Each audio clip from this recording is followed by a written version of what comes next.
Welcome back नाज़रीन। Transmission में हमें ज्वाइन किया आदिल निज़ामी ने, डॉक्टर मारिया जुल्फ़िकार और हमारे साथ मौजूद है शुएब शाहीन साहब। पाकिस्तान तहरीक इंसाफ के रहनुमा किसी तारुफ के मोहताज नहीं है। शुएब शाहीन साहब, आपको भी वेलकम करेंगे हम ट्रांसमिशन में।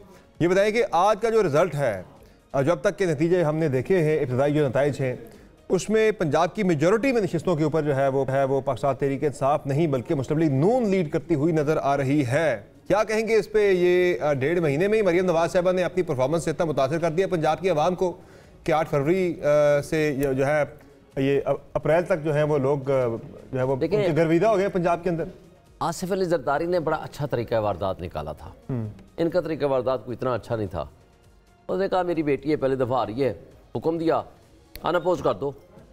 कहा बेचारी गर्मियों में घूमेगी, जाएगी, लोगों के पास जाएगी, बंदे उठाए, अनअपोज कर दिए। तो आपके बंदे ने कहीं पे भी इलेक्शन के दिनों में कहीं बात नहीं की आके मुझे उठाया गया है। जब वो हो गया बाद में उनका जी वो मेरे साथ बात ये है कि जो बंदा कस्टडी में ही सर घर का तो बंदा कहते हैं ना, घर के बंदे कहते हैं ना, मतलब ये वजाहत हसनैन वगैरह के साथ जो था गुजरात में, उनके घर के बंदे बोल रहे थे सारे। मुझे आप बताएं, ऐसा कोई होता है कि इलेक्शन हो, हम खुद इलेक्शनों में जाते हैं, क्या आप खुद अपनी मर्जी से कह दें कि जी मैं नहीं लड़ना चाहता? और अगर ऐसी बात थी तो अब उसको आने की क्या जरूरत थी? वैसे मार्जिन वहां पे अब आने की जरूरत क्या थी? चले खैर, और 1 लाख समथिंग बड़ा डिफरेंस था, 55,000 से ऊपर का डिफरेंस था वहां पे। आपको एक बात बताऊं, जुल्फकार अली भुट्टो ने भी जो किया था, मुझे बताएं, जान मोहम्मद अब्बासी को उठवाया था। जान मोहम्मद अब्बासी को जब उठवाया, जिससे सारी तहरीक चली थी लड़काना वाली सीट पे, क्या उसको शक था कि वो इलेक्शन हार जाएगा? आसफा के लिए गर्मी में जाना, कैंपेन करना, पसीने में जाना, इलेक्शन हारने का एक चांस अवेल करना, पंजाब तो एक बात तो वो हो गई। जो कुछ इन्होंने तमाशा किया है, मुझे बताएं, प्रिजाइडिंग ऑफिसर साहब ने कह रहा है कि वो आए, बुक्स लाए हैं, डाल के चले गए, हमें नहीं पता कितनी बुक्स लाए हैं। 800-900 वोट है, टोटल वोट जी कितना है? इतना है जी। कोई कह रहा है 1800 वोट डाल गए हैं, कोई कह रहा है 900 वोट डाल गए हैं, कोई कह रहा है 800 बुक्स पूरी डाल गए हैं। ये बताएं, उस सामने प्रिजाइडिंग ऑफिसर चीख रहा है। मुझे अब हम इसका करें क्या? अगर गिनते हैं तो भी मुसीबत, नहीं गिनते हैं तो भी मुसीबत। सर अभी आप बात कर रहे थे, ये इलेक्शन था। अभी आप नवाब शाह वाले इलेक्शन की बात कर रहे थे कि आसफा भुट्टो जरदारी के मुकाबले में जरदारी साहब ने वहां पे जो पीटीआई के कैंडिडेट था उसे उठवा लिया और गायब करा दिया और वो इलेक्शन कॉन्टेस्ट नहीं कर सका। आज कमर शहजाद कोर्ट में जो इलेक्शन हो रहा है, आपका बंदा क्यों नहीं है? क्या उसे भी उठवा लिया? बल्कि पीएसएटी पे भी बंदा नहीं था, जुबैर जनेजो वहां से अनअपोज हो गए। देखिए जहां जिस टीआरपी इलेक्शन लड़ी, पीटीआई वहां पे है ही नहीं। हो सकता है कि कोई रीजन हो, अब वो वहां की लीडरशिप बताएगी, मुझे नहीं पता। लेकिन अब मैं सिंध के बारे में मैं अभी कुछ होता तो अब तक पता लग ही जाता है। मगर देखिए ना, एक बात तय है, नवाब शाह का पता चल गया, वो इलेक्शन लड़ रहे थे, वहां से उनको अनअपोज कराया गया। आज भी इलेक्शन हो रहा है ना, जैसा भी है, मुझे छोड़ दें। शुएब साहब, अनअपोज कराने की आसफा को वजह थी, वो सामने आ गई, मगर छोड़ दें उसको। आज मुझे बताएं, गुजरात में जो कुछ हो रहा था सुबह से, इसको आप इलेक्शन कहेंगे? नहीं, जो पिछला इलेक्शन था 1,56,000 आसिफ अली जरदारी और सिर्फ 57,000 वोट जो था वो आपके पीटीआई के कैंडिडेट ने लिया था, यानी 1 लाख की लीड से वो जीते थे। आपको ये यकीन है कि वो जेन्युइन रिजल्ट हो सकते आपके, हो सकते अभी उस तरह का अनजेन्युइन आ सकता था? नहीं, आने में तो कुछ भी हो सकता है। भाई मैं आपकी इस कॉन्स्टिट्यूएंसी में बैठा हूँ, अभी वो कैंडिडेट कहाँ है आपका? आप अपने वो जो अगवा शुदा था, एक मिनट आसमा, आप अपने किसी एक रिपोर्टर से, किसी मुखालिफ वाले भी हमारा हो, उससे पूछे, कोई एक पोलिंग स्टेशन का रिजल्ट ले आए जो आपको दिया होगा जिसमें मैं हारा हूं। यहाँ शहर वाले आपके इलेक्शन पे कोई कैब ही नहीं रहा ना, लेकिन मैं आपके इलेक्शन पे कोई कैब ही नहीं रहा। मैं 1,05,000 वोट लेके बाहर बैठा हूं, जिससे 50,000 वोट के लिए वो अंदर बैठा हुआ है। आपका नहीं, आपका टोटल सिर्फ आपका नहीं, इस्लामाबाद की तीनों सीटों का फॉर्म 45 के मुताबिक देखा जाए तो पीटीआई तीनों सीटें जीत रही थी। इसमें कोई हम बिल्कुल कोई बात एक सेकंड, आपकी सीट पे मैं ख्याल है उससे अगले ही दिन हमने बात भी की, आपकी सीट पे मैं खुद गई इस्लामाबाद के उसके ऊपर, और आप बहुत वाज़ेह अक्सरियत से जीत रहे थे। इसमें कोई दो राय नहीं है, दो राय नहीं है, लेकिन एक शख्स आपका अगवा हो गया, वो अगवा शुदा कितने दिन चुप रहा, उस पे आसफा साहब एक मेरे पास भी उसका एक वर्जन है, मेरे पास भी एक वर्जन मेरे पास भी है उसका। मैं पीटीआई के एक ऑफिस में पिछले दिनों में गया हुआ था गपशप के लिए, तो वहाँ ये रिन साहब आए हुए थे। उन्होंने कोई घंटे से ऊपर बैठे रहे वहाँ पे, कोई बात नहीं की इस हवाले से कि मुझे उठवाया गया, ये सारा कुछ हो गया, कोई उन्होंने जिक्र नहीं किया बंदे ने ऐसा। कोई ऐसी बात हुई होती तो वो जिक्र करता वहाँ पे ना ऐसा कुछ हुआ था। देखिए वो हाई कोर्ट में वो शिकायत करता आके पीटीआई के ऑफिस में मेरे साथ ये याददाश्त खो गई थी, वो बाद में याददाश्त ना पीटीआई के ऑफिस में बैठा हुआ बंदा घंटा बैठा बात ही नहीं तो आपको क्या बताता, चीखता चिल्लाता, शोर मचाता, बताता गया मेरे से बड़ी जाती हुई है पार्टी। आप पूछते वो इनकार करता तो फिर में बैठ के तो बात कर सकता था यार, मुझे उठाया गया। आप अगर पूछते बंदा, लेकिन पिटीशन है सिंध हाई कोर्ट में, फिर वो क्यों गया है? सिंध हाई कोर्ट में पिटीशन तो गया है ना कि मुझे उठाया गया। पिटीशन पेंडिंग है अभी तक, नोटिसेस हो गए हैं, एडमिट हो गई है 18 तारीख को आई थिंक लगी हुई है, फिक्स है कोई। बहरहाल चले, ये तो एक माजी का, लेकिन जो कुछ तमाशा रचाया जा रहा है जमहूरियत के नाम पे, आइन के नाम पे, कानून के नाम पे, ये सिर्फ तमाशा है।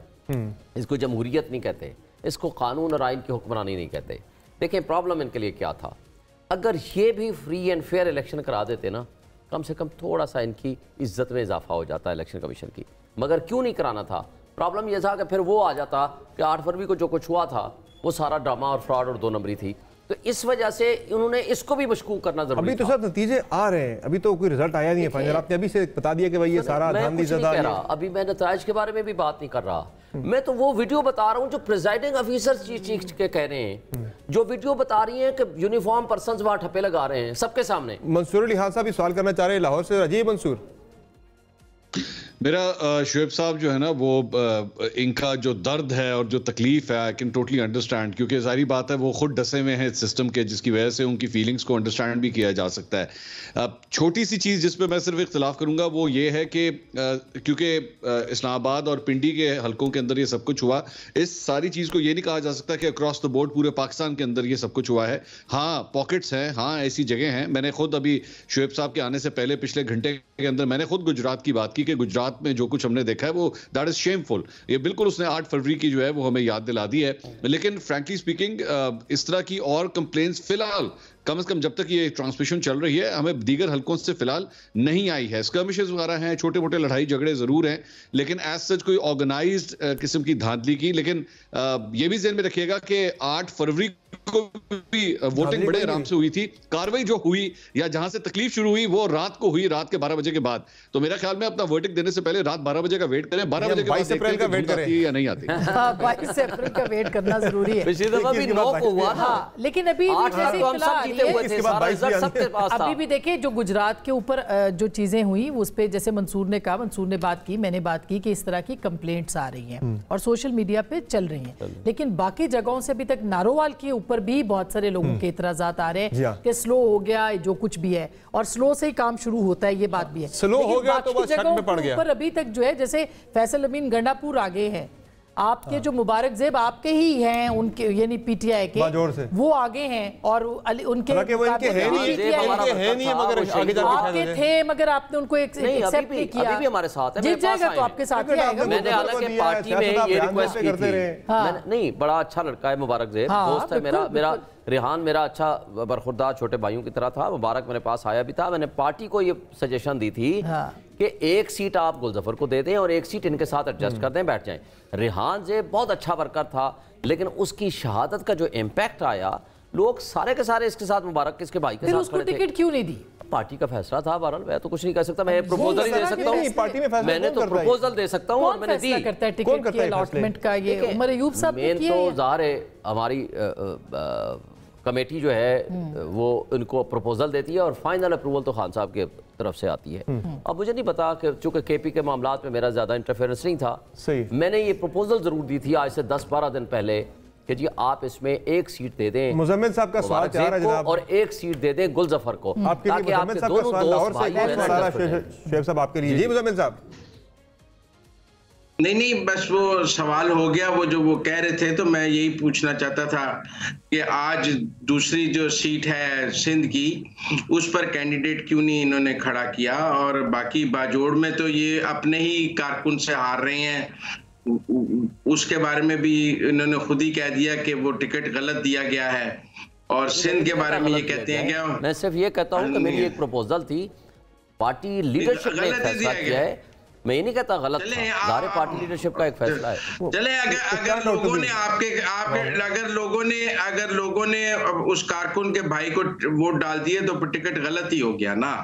आपको किसी दूसरी सियासी जमात से तो नहीं हार रहे। मेरे नाम से ना है कि मैंने गलत दिया, मैं कह रहा हूँ गलत दिया। एक मेरी प्रपोजल हो सकती है,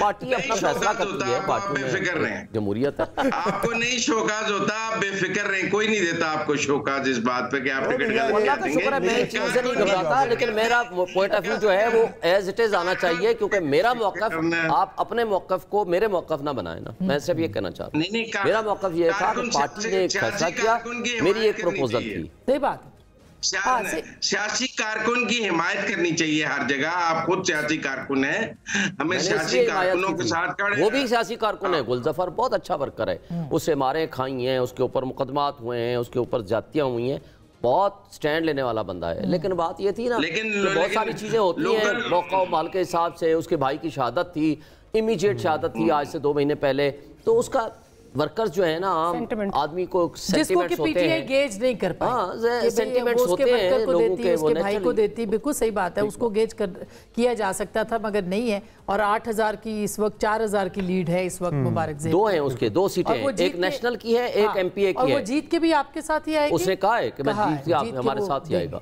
अब ये नहीं पता कि दोनों 2 सीटें हैं उनकी, एक नेशनल में भी लड़ रहा था, एमपीए में भी लड़ रहा था, पता नहीं कौन सी वाली सीट का रिजल्ट ये आप शो कर रहे हैं, मुझे नहीं पता, मैंने नहीं देखा। ये तो भी नेशनल का रहा है, बाजोड़ का नेशनल का रहा है। अच्छा, नेशनल का रहा है, वो गुलजफर उसके मुकाबले में था, नीचे उसका एमपीए के सीट पे भी वो लड़ रहा था। लेकिन असल बात ये है कि बहुत अच्छी कैंपेन, कम से कम जो कसूर में जलसा हुआ है तहरीक इंसाफ का, वो बहुत अच्छा जलसा था, वो बहुत वेल प्रिपेयर्ड थे। ट्रांसलेट होता हुआ नजर नहीं आ रहा वोटों के अंदर, वो क्योंकि टर्नआउट कम है। हाँ, आपका वोटर क्यों नहीं निकल सका शोएब साहब, ये एक अहम सवाल है जो कि हम एक्सपेक्ट कर रहे थे, जो 8 फरवरी को निकला है वोटर। आसमा कसूर में नून लीग का इस वक्त 57,000 है। नहीं, मैं जलसे की बात कर रही थी, जलसा तो पीएमएल ने किया ही नहीं ना, वो करते तो हम पता लगता पहले किया था उसी दिन शायद। अच्छा ठीक है, ओके, लेकिन मेन लीडरशिप लोकल क्या जलसा किया। हाँ, लेकिन टर्नआउट क्यों कम हुआ है? मंसूर, आप कुछ कहना चाह रहे हैं? ये देखें, खुडिया का जो इलाका है ना, वो मैं बता दूं कि नून लीग का बहुत स्ट्रांग होल्ड है वहां पे। हाँ। बल्कि मैं तो कहूंगा कि NA 130 मियां साहब ने लड़ने के बजाय अगर वहां लड़ ले तो ज्यादा तगड़ा हल्का है वो। और नून लीग ने जब 8 फरवरी से पहले अपनी इलेक्शन कैंपेन क्लोज की थी तो अपनी आखिरी जलसा जो है वो इधर ही खुडिया में किया था। बहुत अच्छा था मंसूर, वो तो उसकी बात नहीं। अभी जो हम करेंगे, मैं एग्री कर रहा हूं कि नहीं किया वो, शायद उनको जरूरत भी नहीं है वो, इसलिए क्योंकि वो ये समझते हैं कि हम लोग बहुत स्ट्रांग है यहाँ पे। और इससे पहले भी मलिक अहमद खान उनके मरियम नवाज के 1-2 जलसे पहले भी करवा चुके हैं और बड़े तगड़े जलसे किए हैं, सो वो खुद ही ये समझते हैं कि हम बहुत तगड़ी पोजीशन में, हमें यहाँ पे शायद जलसा करने की जरूरत भी नहीं है। बिल्कुल। और लाहौर के अंदर भी देखें, लाहौर के अंदर भी कोई हमें PMLN की नजर नहीं आई उस तरह से कैंपेन। देखें, जो ज़िमनी इलेक्शन होते हैं ना, हाँ, उसकी साइंस टोटल मुख्तलिफ होती है। पहली बात तो ये तयशुदा है बिल्कुल कि जो इनकम्बेंसी फैक्टर है, तो ये आप तस्लीम कर रहे हैं ना कि वो, हाँ। नंबर 1। नंबर 2, एक बात तो हमेशा के लिए है कि जो टर्न आउट है वो नहीं होता जो जनरल इलेक्शंस में होता है। फिर एक और बात थी कि देखें, जनरल इलेक्शंस में एक हमने जो नारा लगाया था कि जुल्म का बदला वोट से, लोगों ने बाइक किया। दूसरा हमारा ये मुतालबा था कि हम जीतेंगे, इमरान खान बाहर आएगा। इमरान खान के दायरा वोट है, इसमें कोई शक नहीं है। लोगों ने यकीन करें, जहां फ़र्ज़ करो हमारा पोलिंग एजेंट देर हो गई, सवेर हो गई, पहुंच पाया नहीं पहुंच पाया, वर्कर निकला, आम आदमी निकला, पब्लिक निकली, उन्होंने जाकर अपना वोट दिया, उन्होंने अपनी जिम्मेदारी अदा की। जो 3 केसेस थे उसका हमदर्दी का वोट भी मिला पाकिस्तान तहरीक इंसाफ को उस वक्त। जी, वो भी तो क्या अभी अगर PMLN जीत रही है मुख्तलिफ जगहों से, इस वक्त तक वो लीड कर रहे हैं मुख्तलिफ जगहों पे, आपको क्या लगता है क्या इम्पैक्ट हुआ है इसका? किस वजह से? आपकी कैंपेन वैसी नहीं थी, खान साहब की हिमायत वैसी नहीं है, लोग नहीं चाहते खान साहब बाहर आए, क्या वोटर डिसएनफ्रेंचाइज हो गया? हाँ, क्या सबसे इम्पोर्टेंट एस्पेक्ट जो है उसमें वो धांधली का इम्पोर्टेंट। अभी आज भी धांधली आप कह रहे हो, बिल्कुल है हर जगह पे। अब मैं आपको बताता हूँ, मैं डेरा गाजी खान का मैं अपना खुद करके आया हूँ, मोहिउद्दीन खोसा का। हमारे वो लोग जिनके घरों में छापे मारे गए, जिनको उठाया गया, जिन पे तशद्दुद किया गया, वो फिर भी नहीं टूटे। मगर एक वर्कर है, मैं नाम लेना मुनासिब नहीं, जो उनका पूरा एक बड़ा इलाका है, एरिया है, उनको डीएसपी ने फ़ोन करके कहा कि 2 ही ऑप्शन है, अगर आपने डेरा गाजी खान में रहना है तो वैस लगारी के जो नॉमिनी है वो एक यूसुफ लगारी का बेटा, उसको सपोर्ट करना पड़ेगा, नहीं तो आप यहाँ से दर बदर हो जाएं, ज़िला बदर हो जाएं, तो अगले 5 साल तो फिर तो आपके लिए है। मुझे उसने ये बात बताई तो मैंने कहा कि भाई आप लोगों ने पहले कुर्बानियाँ दी हैं, अभी भी कुर्बानियाँ दो, खड़े रहो। वेरी नेक्स्ट डे मैं जाता हूँ तो मुझे पता चलता है कि जनाब वो साहब अनाउंस कर गए हैं, मुझे नहीं पता कि आगे क्या होता है। बात सिर्फ सिंपल ये नहीं है कि वोट उनको पड़ा है, जहाँ तो उनको वहाँ मैं देख के आया हूँ, जहाँ उनको पुलिस की ज़रूरत थी वहाँ वो भी किया, जहाँ उनको पाँव पे पड़ने की ज़रूरत थी वो भी उन्होंने किया, जिस जगह पे पुलिस का इस्तेमाल करके बंदे उठवाने थे वो भी वो कर रहे थे, पूरी तरह बंदे उठा रहे थे, एफआईआरें भी काट रही थी, वो भी चल रहा था। मैं एक एरिया के देख के आया हूँ, इसी तरह की पोजीशन हर जगह पे थी। लिहाजा अगर फ्री एंड फेयर इलेक्शन का प्रोसेस करना है तो फिर तो आपको रिजल्ट चेंज मिलेगा। अगर आपने इसी तरह से चीज़ें करनी है, अभी हम रिजल्ट के बारे में कुछ कह नहीं सकते, 12 बजे तक रात क्या आता है, 10 बजे तक तो अभी हम कुछ नहीं कह सकते। अभी आप जो साइंस की बात कर रहे थे कि जो ये ज़िमनी इलेक्शन है, साइंस है, उसमें एक अमूमन कहा जाता है जिसकी गवर्नमेंट है अमूमन वही ज़िमनी इलेक्शन, ज़ाहिर है वो डीसी बैठा है, उसका एसएसपी बैठा है, उसका एसएचओ बैठा है, उन्हीं के जरिए आपने बंदे मैनेज करने हैं, उन्हीं के जरिए उठवाने हैं, उन्हीं के जरिए यूज़ करने हैं। ये लेकिन वोटर भी तो समझते हैं चले पावर में है, गली मोहल्ले के काम हो जाएंगे, जो लोकल पॉलिटिक्स है वो भी इतना फैक्टर नहीं है, इतना फैक्टर नहीं है, क्योंकि वो लोग ये समझते हैं फॉर्म 47 की ये गवर्नमेंट है, लोग ये समझते हैं कि ये कठपुतली हमारे ऊपर मुसल्लत किए गए हैं, ये रिजेक्टेड लोग हैं, लोग ये समझते हैं कि ये इंडिपेंडेंटली किसी का काम नहीं करेंगे, ये कुछ भी नहीं करेंगे, ना इनसे किसी को कोई तवक्को और उम्मीद है। पुराने ज़माने में ये होती थी उम्मीदें, क्योंकि वो कुछ ना कुछ वैलिडली इलेक्टेड लोग आए होते थे, मगर आज वो फैक्टर कम है। डर खौफ का फैक्टर भी है, मैनेजमेंट का फैक्टर भी है, बंदों को उठाने का फैक्टर भी है, और आखिरी वाली बात कि हमारे वर्कर को एक टू सम एक्सटेंट मायूसी भी है। मगर शोएब साहब एक सवाल है कि जी हम ये जिता भी दें, ठीक बात है, तो ये जीत के कौन सा वो ये ज्यादा इंपॉर्टेंट बात है जो आखिरी आपने की है, ज्यादा इंपॉर्टेंट बात है, क्योंकि देखिए 8 फरवरी को आपका वोटर निकला बड़ी तादाद में निकला, जो कुछ सोचा जा रहा था उससे बिल्कुल मुख्तलिफ हुआ, ऐसा ही है ना? बिल्कुल। आज भी अगर निकलता तो शायद उससे ज्यादा फर्क पड़ता, मगर आपका वोटर, ये जो आखिरी बात आपने की, शायद वो ये सोच के कि फर्क नहीं पड़ रहा इसलिए उसने अपने आप को बाहर नहीं निकाला। हो सकता है ये बड़ा फैक्टर जो है वो बन सकता है। ये तो अभी मैं वही कर रहा हूँ ना, ये अभी हालांकि आज इतवार का दिन था, उस दिन जुमेरात का दिन था, आज इतवार को लोग ज्यादा रिलैक्स होते हैं, उनको ज्यादा निकलना चाहिए। मैंने कहा ना कि ये सारी बातें अभी एक तो 10 से 12 बजे के दरमियान हमारी कोई मैच्योरिटी पे पहुंचेंगे, हमारी जो प्रपोजल या दूसरा कल तक ये पता चलेगा कि किस किस जगह पे कौन कौन सी साइंस इन्वॉल्व की गई है, क्योंकि लोग आकर बताएंगे ना। अब रिमोट एरिया का बंदा अपने अपने इलेक्शन में बिजी है, सम टाइम वो नहीं बता सकता। अब मसलन मेरे रात को एसएचओ जाता है गोकीना वगैरह वाली साइड पे, वो मेरे जो सारे सपोर्टर्स हैं सबको बुलाओ भाई, हमने चेक करना है कि इलेक्शन का कल ठीक कराना है। जो मेरे वाले बंदे आए उन्होंने कहा आप तो बैठो ना गाड़ी में, उनको तो उठा करके थाने में बंद कर दिया। जो बाकी पीएमएलएन के जो बाकी लोग थे उनको कहा जाओ तुम इलेक्शन की तैयारी करो। साइंस वाकई बदल गई, तो साइंस जो बदल गई है उसका क्या इंपैक्ट आता है वो भी कल पता चलेगा। एक्शन आज होगा, रिएक्शन अगले दिन जाके आएगा, 8 का 9 को, 21 का 22 को। बस हर इलेक्शन में इसी तरह की साइंस हुई है शोएब साहब, ये भी माने आप। 2018 में भी यही साइंस चली थी। देखिए नहीं, जब आरटीएस बैठा था और हम रात को 12 बजे इंतजार कर रहे थे और उसके बाद आरटीएस बैठ गया और सुबह फिर वहां पे भी हालात जो है वो हालात बदल गए, जज्बात बदल गए, जगहों पे एहसास बदल गए। एक 2018 के बारे में जो इफेक्ट है ना, वो 2-3 बड़े इंपॉर्टेंट है। पहली बात तो ये है कि 2017 का कानून था ना कि फॉर्म 45 लेकर आओ हर कोई। आज तक फॉर्म 45 कोई भी उनका बंदा लेकर नहीं आया जिसने ये कहा कि मैं जीता हूँ, आरटीएस बिठाने से हमें वोट तब्दील किए गए। नंबर 1, आज तक ये काम नहीं है जो जबकि हमारे पास हैं। नंबर 2, ये बात आज हमारे कुछ दोस्तों ने भी की, मैंने भी की। मुझे ये बताएं कि 16 महीने की हुकूमत रही है इन लोगों की, ये आगे थे ना, पावर में थे, इन्होंने कोई एक तरीका कार अडॉप्ट किया हो, कोई कमीशन बनाया हो कि आए जो 2018 के इलेक्शन में धांधली हुई थी हम उसको टेक आउट करते हैं? नहीं किया। तीसरी बात मुझे बताएं कि उस वक्त सिंबल का निशान किसी से नहीं छीना गया था जो आज हमसे छीना गया। चौथी बात, उस वक्त ख्वाजा आसिफ जिस वक्त इलेक्शन हार रहा था उसको एडमिट करता है कि जनाब मैंने भाजपा को फोन किया कि मैं इलेक्शन आ रहा हूँ, मेरी मदद करो, उसकी मदद होती है। हम तो किसी एसएचओ को फोन करने के काबिल नहीं थे ना हैं नहीं, मगर आ जाओ हमारे साथ जो कुछ हो रहा है, जो कुछ 24 में हुआ, 18 में हुआ, बहुत जमीन आसमान। पीएमएलएन से लेना चाहिए जो इल्जामात हैं, वही जवाब दे सकते हैं। हम जवाब नहीं दे सकते इस बात का जो आप कर रहे हैं, मगर कुछ फैक्ट्स हैं जो कि हमें ज़रूर उसके ऊपर जो है वो बात करना चाहिए।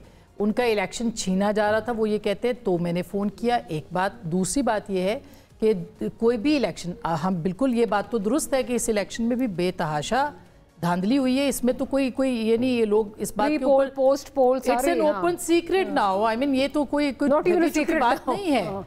लेकिन आप ये तस्लीम भी तो करें कि 2018 में भी इलेक्शन चोरी हुआ था, मैंडेट चोरी हुआ था। ये नहीं कि मीठा, नहीं, मेरी बात मुकम्मल होने दे, मीठा मीठा हप हप कड़वा कड़वा थू थू नहीं होना चाहिए। और बल्कि फर्क ये है कि आप लोगों ने रोला बहुत ज्यादा डाल दिया। 16 महीने की जो हुकूमत थी, जिस तरह की भी थी, जो भी थी आपके एतराज़ात, लेकिन क्या पाकिस्तान तहरीक इंसाफ ने तब और इवन अब भी जब वो पार्लियामेंट में है ये कहा है कि आओ इंतखाबी कवानीन के ऊपर बात करो हमारे साथ, हम इसको मजबूत करें, वो जो आपसे इलेक्शन छीना गया है वो आपको वापस लौटाया जाए, इतने मजबूत कवानीन हो।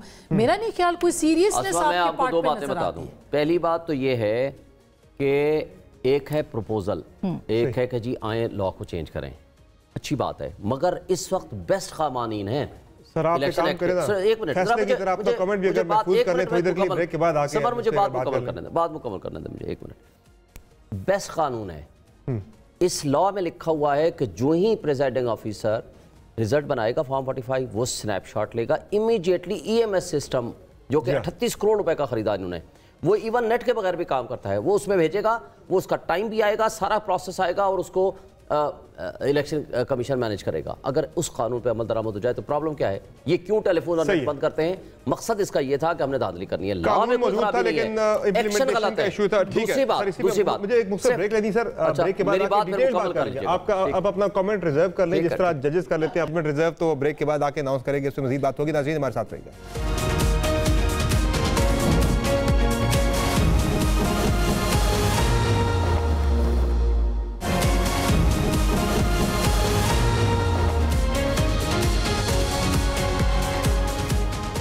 वेलकम बैक नाज़रीन। ज़िमनी इंतखाबात के सिलसिले में काउंटिंग का अमल जारी है, रिजल्ट्स कंपाइल हो रहे हैं और अब तक के गैर सरकारी गैर हतमी नताइज के मुताबिक पंजाब की मेजॉरिटी सीट्स के ऊपर पाकिस्तान मुस्लिम लीग नवाज़ और उसके इत्तेहादी लीड कर रहे हैं। काफ लीग एक सीट पर लीड कर रही है, एक सीट पर लाहौर की इस्तेकाम पाकिस्तान पार्टी लीड कर रही है और तहरीक इंसाफ जो है वो इक्का दुक्का जो पंजाब के अंदर ही उसकी इस वक्त लीड नज़र आ रही है। बाकी मेजॉरिटी में सीटें नून लीग लीड करती हुई नज़र आ रही है। कौमी असम्बली की पंजाब की दोनों सीटों पे जो है लाहौर और कसूर की, उस पर नून लीग को ही बर्तरी हासिल है। कमर शदाद कोर्ट से पीपल्स पार्टी तकरीबन वो सीट जीत चुकी है क्योंकि कैंडिडेट ही कोई नहीं था, सिर्फ एक TLP के कैंडिडेट थे वहाँ पर। तो इस इलेक्शन के बारे से तहरीक इंसाफ के बहुत सारे तहफ़्फ़ुज़ात हैं, तो उस चीज़ पर बात हो रही थी ब्रेक से पहले। बात करते हैं मज़ीद। मंसूर अली खान साहब ये बताएँ कि क्या सूरत हाल है, बल्कि मुजम्मिल साहब आप ये बताएं कि रिजल्ट जो है, जो हम बात कर रहे थे ब्रेक से पहले कि ये लाहौर के अंदर स्लो हो गए नताइज, उसका एक शोर शायद उठेगा दोबारा से कि इलेक्शन होता है 8 को जाके डिसाइड होता है 9 को, इस मतलब भी वोटिंग हुई है 21 को, शायद जाके नतीजा निकले 22 को, और लाहौर और कुछ बाकी हल्के जहाँ पे रिजल्ट बहुत स्लो कर दिए, काउंटिंग वहाँ पे काफ़ी स्लो चल रही है।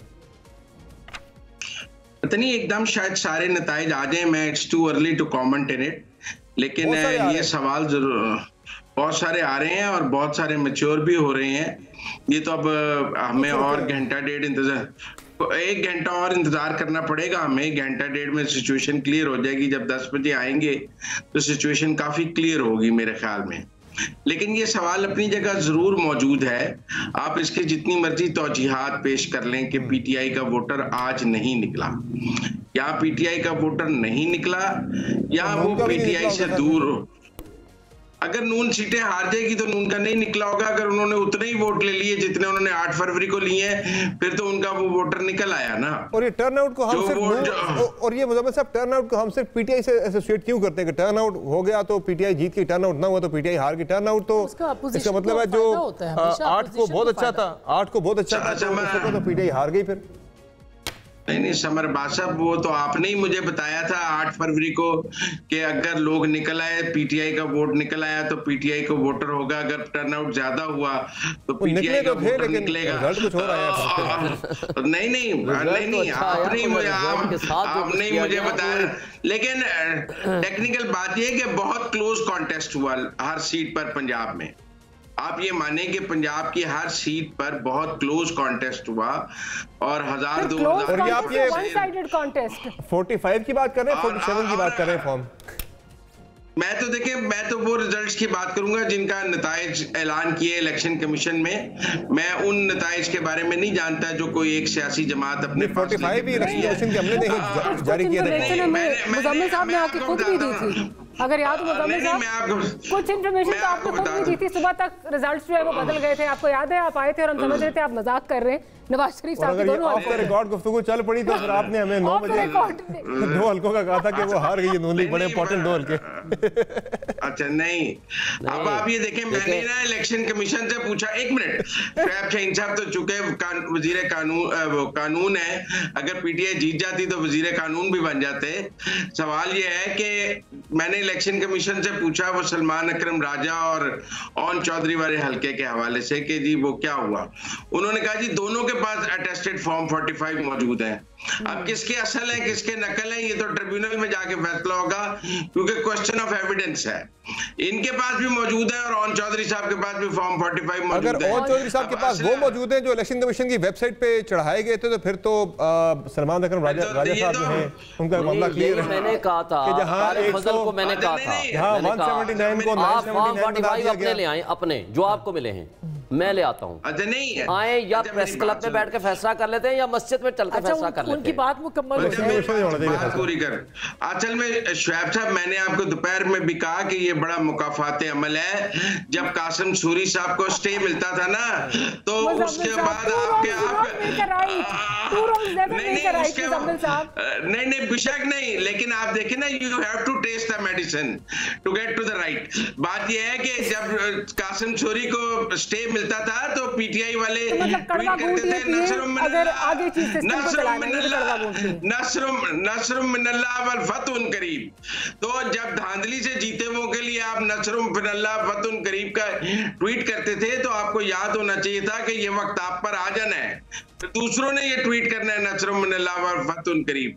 तो पहले तो तहरीक इंसाफ को माजी की तमाम सादिक संजरानी से लेकर जितनी धांधलियां की हैं उस पर माफी मांगनी चाहिए अल्लाह से भी और कौम से भी। धांधली करने वाले वो लोग थे जो 64 लोग वहां बैठे हुए थे, उन्होंने कहा रेजोल्यूशन पास करा दी, उसमें हमारे लोग नहीं थे। 64 बंदों ने रेजोल्यूशन पास करा दी। आपके लोग तो थे ही नहीं, आपके लोग तो गायब थे। सुन ले, हमारे वो तो गैबी इमदाद आई थी वो। सुन ले, नून और पीपल्स पार्टी के लोग जब नो कॉन्फिडेंस हुआ वही खुफिया वहां निकले 48 वोट। उन्होंने फिर एक कमेटी बनाई कि मैं आपकी तरफ आता हूं, जरा शेख साहब बात मुकम्मल कर ले, जरा मैं आपकी तरफ आता हूं। जी मुजम्मिल साहब आप बात मुकम्मल कर लें, अब आप बात मुकम्मल कर लें। मेरी बात मुकम्मल ही नहीं हुई तो शोएब साहब कैसे मुकम्मल कर लेंगे? सर आप मुकम्मल कर लेंगे, मैं मुकम्मल करूं। देखिए ना, अकलियत को अक्सरियत में बदलने का जो रवाज पीटीआई ने डाला पाकिस्तान की सियासत में, इस पे इनको कौम से माफी मांगनी चाहिए कि हम माजी में गलत थे, हम उस पर तौबा करते हैं, माफी मांगते हैं ताकि इनकी तौबा कबूल हो सके और इनकी मुश्किलें आसान हो सके। जब तक ये अपनी गलतियों पे माफी नहीं मांग, फिर उसके बाद नून लीग को भी मांगनी चाहिए। मतलब अगर ये मांग ले तो फिर उसके बाद नून लीग को मांगनी चाहिए। बस ये माफियों का सिलसिला चलता रहेगा और मुल्क तुम्हारा चलता रहेगा। माफियों का सिलसिला चलता रहेगा, सही किसने इख्तिलाफी किसी ने नहीं किया। आप कह रहे हैं शुरुआत इनसे और उसके बाद इस इलेक्शन में भी जो जीते हैं फिर वो भी माफी मांगी। पहले धांधली की भी तो इन्होंने है ना। देखिए मैं आपको बताता हूँ, फिर बाद में दूसरों ने की है। नहीं वो तो उनको काबिल कबूल है ना, वो पसंदीदा है ना इनके, सारे माने अपने कमीशन की। अगर मुजम्मिल साहब की बात खत्म होगी तो मैं आगे आपको जिक्र करूँ उस वक्त भी, बल्कि आसमान की बात के बाद मेरा अभी कमेंट बाकी था। देखें सब कह रहे हैं जी 2018 को ये इलेक्शन में धांधली हुई। देखिए उस धांधली के 2 तरीक़ाकार होते हैं, या किसी कमीशन ने बना करके ये डिक्लेयर कर दिया हो, या उसका तरीक़ाकार ये है कि उनके पास फॉर्म 45 की सूरत में एविडेंस मौजूद हो। आज जो हम चीख चिल्ला रहे हैं, हमारे पास एक एविडेंस मौजूद है जो कि फॉर्म 45 सूरत कहलाती है, जो ओरिजिनल है, स्टैम्प्ड है, थंब इंप्रेशन है, जो कि ड्यूली साइंड, और इसको section 90, section 92, section 95 of election act कहता है दिस इज द रिजल्ट। और जो फॉर्म 47, 48 होता है that is the compilation, that is not the result, that is the statement. अब स्टेटमेंट में झूठ बोल दिया गया, रिजल्ट आज भी हमारे पास मौजूद है, और आपके पूरे मीडिया ने रात 12 बजे सुबह के 4 बजे तक चलाया, मेरा रिजल्ट भी सारे मीडिया ने चलाया कि जनाब ये रिजल्ट आ चुका है और आपके पास पूरे फॉर्म 45 पहुंच चुके थे। मगर वो चीफ इलेक्शन कमिश्नर जाते हैं, वापस आते हैं, फिर चेंजेस आनी शुरू हो जाती हैं। देखें 18 में कोई तरीका, नून लीग के पोलिंग एजेंट्स को फॉर्म 45 नहीं मिला था। देखें उसका दो तरीके थे ना। आपने कहा कि हमारे साथ भी वो काम ना हो जाए, आपने फॉर्म 45 आपने पैरा दिया, हमने लिया और 47 पे तोड़ना। देखें समर, बात ये थी, इसका फिर तरीका क्या था? जब इनकी हुकूमत आ गई ना, ये सबसे पहला काम ये कराते हैं, हाँ जी हम कमीशन बना रहे हैं, सारा रिकॉर्ड खुलवाते, स्पेशल लॉ मौजूद था 2017 का, नया कानून साजी भी कर सकते थे, फाइंडिंग्स ले आते। आज हम वर्बल तरीके से तो किसी पे जुर्म साबित नहीं करेंगे ना। हम जब बात करते हैं विद एविडेंस बात करते हैं। मैं जब बात करता हूं अपने जिस हल्के की भी बात करता हूं, अपने हल्के की भी बात करता हूं, मैं कहता हूं ये मेरा एविडेंस है, इवेल्युएट कर लो। हमने सुप्रीम कोर्ट में भी जो पिटीशन फाइल की है, या मैंने खत भी लिखा था, हमने कहा जी आप डिस्ट्रिक्ट एंड सेशन जज के जरिए 3 दिन के अंदर अंदर सारे अपने डिस्ट्रिक्ट के जरिए आप उनको इवेल्युएट कर लो। कोई भी शख्स टेम्पर्ड शुदा कोई एक पेपर भी लेकर आएगा, आप स्ट्रेट अवे उसको जेल भेज दें। सही है, लेकिन आप कोई ना कोई तरीका कार तो मुकर्रर करें, जब विदाउट एविडेंस आप किसी एक पार्टी को कबूल करते हैं और बाकी जिसके पास एविडेंस है और जो कुछ सब कुछ सामने हुआ है। जी मंसूर साहब, देखिए मेरा सिर्फ इतना यहाँ है कि मेरे ख्याल में ये नाइंसाफी होती है कि जब हम 2018 के इलेक्शन के बारे में बात करते हैं कि जनाब वो धांधली ज़्यादा थे और उसमें आरटीएस बैठ गया था, सब कुछ हुआ था, किसी कोर्ट ऑफ लॉ ने अभी तक कोई ऐसी बात नहीं की हुई कि 2018 के इलेक्शन जो है वो धांधली ज़्यादा थे। ये हम इसलिए कह रहे हैं क्योंकि बतौर सहाफ़ी हमने सब कुछ देखा, 2018 में सब कुछ होते हुए अपनी आंखों से देखा, and we can actually share those facts जिसकी बुनियाद पर हम अपने एनालिसिस कर रहे हैं। लेकिन जब बात 2024 की आती है और हम ये कहते हैं कि जनाब ये देखिए फलां हल्कों में ये हुआ, यहाँ पे दिन के वक्त या रात को 12 बजे तक रिजल्ट्स कुछ थे और उसके बाद अगले दिन कुछ और हो गए, हम सब जानते हैं, ऐसा नहीं है। ये पूरा पैनल इस वक्त जो यहाँ पे मौजूद है, बहुत क्रेडिबल लोग मौजूद हैं, बड़े बाशऊर लोग मौजूद हैं कि कई कई साल उन्होंने जर्नलिज्म में गुजारे, इन सबको पता है 2024 में क्या हुआ है। कोई छूना काका नहीं है जिसे ना पता हो कि 2024 में या 2018 में क्या हुआ है। लेकिन जब 2024 की बात आती है तो हम ये कहते हैं भाई ट्रिब्यूनल्स में चले जाएं, ट्रिब्यूनल अब जब आपके हवाले से फैसला देगा हम तब मानेंगे, तब तक के लिए इंतजार फरमाइए। तो अगर तो इंतजार फरमाना ही था तो फिर 2018 में भी इंतजार फरमा लेते थे, और 2024 में जिस तरह आप कह रहे हैं, या फिर 2018 को भी फिर धांधली ज़्यादा कहना बंद कर दीजिए, क्योंकि 2018 के इलेक्शन के हवाले से भी कोई ऐसा सबूत, कोई ऐसा फैसला मौजूद नहीं है कि जनाब 2018 के इलेक्शंस में जो है वो धांधली हुई थी। So I think this has more to do with logic, जो कि हम सब मेरे ख्याल में बड़े आराम से इस्तेमाल कर सकते हैं। लेकिन मंसूर अली खान साहब, ये 2024 वाले आपके कमेंट पे ना मैं मुजम्मिल साहब के बिहाफ पे आपसे डिसएग्री करूंगा।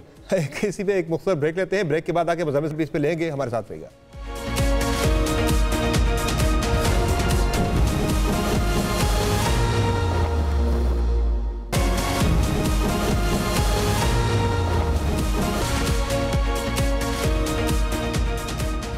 वेलकम बैक नाज़रीन। बात हो रही है ज़िमनी इंतखाबात के नताइज के हवाले से, और अब तक की जो सबसे सिग्निफिकेंट चीज़ है वो ये है कि कमर शदाद कोर्ट से, डेरा इस्माइल खान से, बाजोड़ से, दूर दराज इलाकों से जो अब तक के नताइज हैं उसमें काफ़ी हद तक पोलिंग स्टेशंस के नताइज मुरतब हो चुके हैं।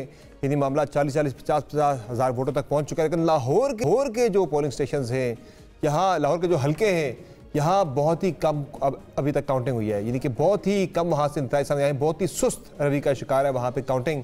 और जब भी हमने रिसेंट पास्ट में देखा है कि जहाँ जहाँ काउंटिंग का प्रोसेस स्लो होता है, वहाँ गड़बड़ का अंसर जो है वो काफ़ी ज़्यादा गालिब आ जाता है। आदिल, आप कुछ ऐड करना चाहते हैं, बताना चाहते हैं किसी हल्के का आप? लाहौर का जो है, लाहौर मुझे लग रहा है कि 8 फरवरी वाला जो है EMS मोड जो है वो ऑन हो गया है। यही लग रहा है, अगर देखें कि बाकी हल्कों में बड़ी स्पीडी रिजल्ट्स आ रहे हैं, लेकिन लाहौर तो बिल्कुल ही रुक गया दोबारा से। और बाकी जैसा शुएब साहब भी बात कर रहे थे उसकी डेरा गाजी खान के हल्के की, वहाँ पे हमें मारूसी जो सियासत है वो दिखाई देती है। वही फैमिलीज़ हैं, आगे दूसरी तीसरी चौथी नस्ल उनकी जो है इलेक्शन कंटेस्ट कर रही है। वहाँ पर पाकिस्तान जो तहरीक इंसाफ है उसने भी उसी कैंडिडेट को टिकट दिया है, सपोर्ट कर रही है, जो जुल्फ़कार खोसा साहब के पोते हैं। जी, इसमें कोई शक नहीं, जुल्फ़कार खोसा का पोता है, हसाम का बेटा है। उसका वो मोहिउद्दीन खोसा, पिछली दफ़ा भी वही था हमारा कैंडिडेट, और अवैस लगारी 2 सीटों पे लड़ रहा था, एक PP 290 पे और एक NA 186 पे। NA 186 पे महर सजाद शीना ने फॉर्म 45 के मुताबिक, मेरे वो घर का हल्का है मुझे पता है, उसने कोई 94,000 वोट लिए और अवैस लगारी ने 30,000 वोट लिए, लेकिन 47 में बदल दिया गया। सिमिलरली ये मोहिउद्दीन खोसा सीट बहुत बड़ी लीड से जीत चुका था और अवैस लगारी हार गया था, इसको भी फिर रिवर्स किया गया। मगर अब क्या रिजल्ट आता है, किस तरह होता है, लेकिन position as it is status quo थी, जिस तरह लोग मोहिउद्दीन के साथ पहले खड़े थे वो इसी तरह दोबारा खड़े हुए हैं, उसमें फर्क कोई नहीं पड़ना चाहिए। अब देखना ये है 47 में आपको ज्यादा अच्छे कोई उम्मीद नहीं है, आगे नहीं पता क्या करते हैं, जो इनके हालात वाकयात बताते हैं। नारोवाल का क्योंकि लाहौर की तो नारोवाल में क्या हो रहा है, ऊपर नीचे हो रहा है, वहां पे भी स्लो है, अहमद इकबाल की लीड अब आ रही है वहां पे, मगर वो भी काफी देर उसके रुके रहे रिजल्ट्स। एक बात जो कि मैं उस बात पे दोबारा आना चाहती हूँ, जो 2018 और 24 की बात हो रही थी। देखिए पाकिस्तान की तकरीबन हम तो 2002 से इलेक्शंस कवर कर रहे हैं और हर इलेक्शन जो है उसके ऊपर बहुत से सवालात हैं और इल्ज़ामात हैं। किसी भी इलेक्शन के ऊपर जो है कभी भी इन्वेस्टिगेट नहीं हुआ या किसी को जस्टिस नहीं, मंतकी अंजाम तक नहीं पहुंचा, मंतकी अंजाम तक नहीं पहुंचा। हम ये कह रहे हैं कि ये तमाशा जो है ये कब तक चलेगा। यानी अगर 2018 के इंतखाबात को PTI तस्लीम करती है, नून नहीं करती है, और 24 के इंतखाबात को नून तस्लीम करती है और PTI नहीं करती है, तो इसका अंजाम किसी न किसी मंतकी उसमें से निकलना चाहिए। और ये वक्त कब तक ज़ाया होता रहेगा कि 18 की बात वो करते रहेंगे, 24 की बात ये करते रहेंगे, और सियासत यहीं फंसी रहेगी। ये सियासत यहीं फंसी रहेगी। वोटर जो है वो अपने घर से वोट डालने के लिए निकलेगा और उसका मैंडेट चोरी हो जाएगा। ये हमेशा होता रहा है और ये कब तक चलता रहेगा। नहीं, उसके लिए सियासी जमातों को सियासी तौर पर सोचना होगा। अगर सियासी जमातें ये सोचेंगी कि हम मुख्तदरा के साथ मिलके अपना इलेक्शन जीत लेंगे, तो फिर इस मुल्क में ना इनकलाब आएगा ना यहाँ जमहूरियत आएगी। रवैयों का मसला भी है। इलेक्शन लाजमी, इन इलेक्शन तो शफाफ ज़ाहिर नहीं हो रहे, लेकिन सियासी बातों के रवैयों का मसला भी है कि ये तो एक पक्का रवैया बन गया भाई कि आप जितना भी जब आपके साथ मुख्तदरा हो आप कहें कि ठीक है, कड़वा हमारे साथ हम ताकतवर हैं, 2018 का इलेक्शन के तो अब हो गया वो क्लोज डाउन, अब आ गया 2024। एतराज आया, हम आगे जब चलने की बात करते हैं, मैं इस एक 13 में डिस्कशन करना चाहिए कि 13 में आपने बहुत ज्यादा आपने हाइप क्रिएट की थी और निकला कुछ नहीं था जाके, आपके कैंडिडेट पूरे नहीं, अगर आप उस आपके उम्मीदवार पूरे नहीं थे, हुकूमत बनी नहीं सकती। जो इरेगुलरिटीज और जो कुछ उसमें उसका TOR में नहीं था कि आप ये सारी धांधियां या इरेगुलरिटीज को, उसमें था TOR में क्या ऑर्गेनाइज्ड रिगिंग हुई है या नहीं हुई, वहां से भी ये था। रेगुलेटरीज जो आई थी, सुने कई हलकों में कैंडिडेट थे ही नहीं सर, आपकी गवर्नमेंट बन नहीं सकती। बात ये सर, आप उस सच को तस्लीम कर लें और नून इस सच को तस्लीम कर ले तो बात आगे बढ़ सकती है। मैं इससे आगे चलता हूं। जो आपने बात की ना, जो आपने बात की ना आसमा, आज 2024 के इलेक्शंस में एक हमारी हुकूमत है जिसके ऊपर इतराज किया जाता है कि ये कैसे फिर वैलिड है। मैंने इस पे आज से 10 दिन पहले प्रेस कॉन्फ्रेंस की इमरान खान से मिलने के बाद। देखें, आपको हमारे इलेक्शन रिजल्ट पे एतराज़ है ना, आ जाएं आज के बाद। आज से हम ये सारे हलके खोलते हैं, बशमूल मेरी गवर्नमेंट के हलके। आ जाएं, जिस के साथ कुछ जाती है वो आकर के अपने सारे सबूत ले आए, जुडिशल कमीशन बनाएं जिसके साथ भी है, और आज के बाद इसको ततहीर करें, उनको दोस्त करें, क्योंकि 2018 में जाएंगे। 2018 का रिजल्ट तो आज किसी के पास नहीं है। हम तो रवैयों की बात कर रहे हैं साहब के, रवैये जो है वो यही सेम कहानी 2013 की है, यही 2008 की है, यही 2002 की है। देखें, फिर तो 76 से आपको यही बात है, 76 साल से जाना पड़ेगा। आप पिछले 10 साल का कर लें। आज जब आज आप 2024 में बैठे हैं ना, नहीं, आज आपने रवैये बदलने हैं। आज हमारे पास हुकूमत है, पीपल्स पार्टी के पास हुकूमत है, आज एक नून के पास हुकूमत है। आज आपने अगर वाकई रवैये बदलने हैं, आ जाएं सारे हल्के खोलें, जुडिशल कमीशन बनाएं, को इग्नोर करके आज की उसमें तो नहीं चल सकते ना। मुज़म्मिल साहब का कमेंट वो काफी देर से रिजर्व है। जी मुज़म्मिल साहब, देखें 2008 के इंतखाबात जो हैं वो पाकिस्तान की तमाम सियासी जमातों ने कबूल किए थे। मुझे नहीं याद पीपल्स पार्टी ने एतराज किया था पीपल्स पार्टी ने कहा था हमारा इलेक्शन चोरी हुआ है। मुझे याद है सर 2008 में उन्होंने भी एतराज किया था। उनका वजीर आजम बना था, वो फिर भी किया था, हुकूमत बनाई उन्होंने। अच्छा एक मिनट ना, निस्बतन काबिल कबूल थे, आप समझे। 2013 के इंतखाबात पर जुडिशल कमीशन बन गया था और चैप्टर क्लोज हो गया था, और वो जुडिशल कमीशन के TOR PTI की मर्जी से 129 दिन के धरने के बाद बने थे। सवाल 2018 का ही है, और ये नहीं आप कह सकते कि 2018 का धांधली का चैप्टर क्लोज हो गया है क्योंकि आप उसके बेनिफिशियरी हैं और 2024 से आज गुफ्तगू शुरू कर लें।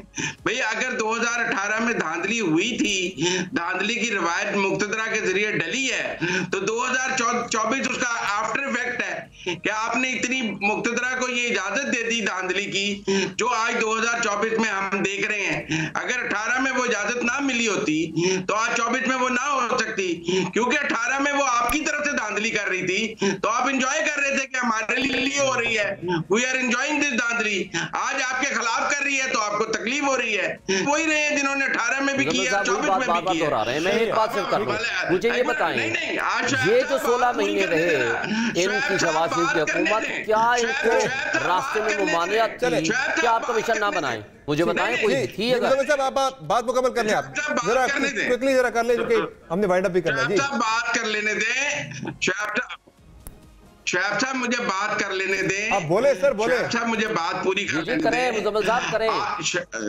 करें। ये आप किस तरह इमरान खान को बरी जुमा करार दे सकते हैं? धांधली के थे, वजीर आजम बन के 4 साल वजीर आजम रहा है और आप कहते हैं उसका तो कोई कसूर ही नहीं, वो शहबाज शरीफ तहकीकात कर लेता। भाई इमरान खान क्यों ना करता तहकीकात वजीर आजम बनने से पहले कि मैं धांधली से नहीं बनूंगा? किसने मुतालबा किया था कि आए कमीशन बनाएं? सबने किया था, सबने किया था पार्लियामेंट। अच्छा, जब इनका अपना इख्तियार आ गया इन्होंने क्यों नहीं कमीशन बनाया? नहीं, ये तो एक गिफ्ट थे ना। चलो आप कहते हो उस धांधली के बेनिफिशियरी थे इमरान खान, उसने बनाया या नहीं बनाया उसको छोड़ें, बेनिफिशियरी तो नहीं बनाया करता। मुझे बताएं जब आपके पास हुकूमत आ गई, आज हमारे पास हुकूमत आ जाए हम कमीशन ना बनाएं, क्यों ना बनाएं? इसका मतलब ये है कि आपने अपने हुकूक के लिए, या आपके पास एविडेंस नहीं थी, या आप अपने जो मुतालबा है वो आपका झूठा है, या इसका मतलब है कि आप जानबूझ के मुक्तदरा के इतना नीचे लगे हुए हैं या कि आप में इतनी जुर्रत नहीं बेनिफिट लेना था। नहीं, आप में इतनी जुर्रत नहीं है कि आप उनकी ख्वाहिश के बरअक्स भी जा सकें। इसका मतलब है कि कई चीजें फिर सामने। चले सर, ये अगर आपने वाकई आप अपनी बात पे सच्चे थे मुजम्मिल साहब, तो फिर उसका एक्शन लेना चाहिए था ना। जिसको कहते हैं ना, आपका पॉइंट आ गया सर, लाउडर देन वर्ड्स। आपका पॉइंट आ गया सर। मुजम्मिल साहब जल्दी से वाइंड अप करें, फिर मैंने आगे बढ़ना जरा ब्रेक पे जाना है। जी अगर शैफ साहब की मंतक मान लें तो फिर जब इनकी हुकूमत आएगी ये 24 के इलेक्शन की तहकीकात करा लें। बिल्कुल कराएंगे, मेरा आपसे वादा है।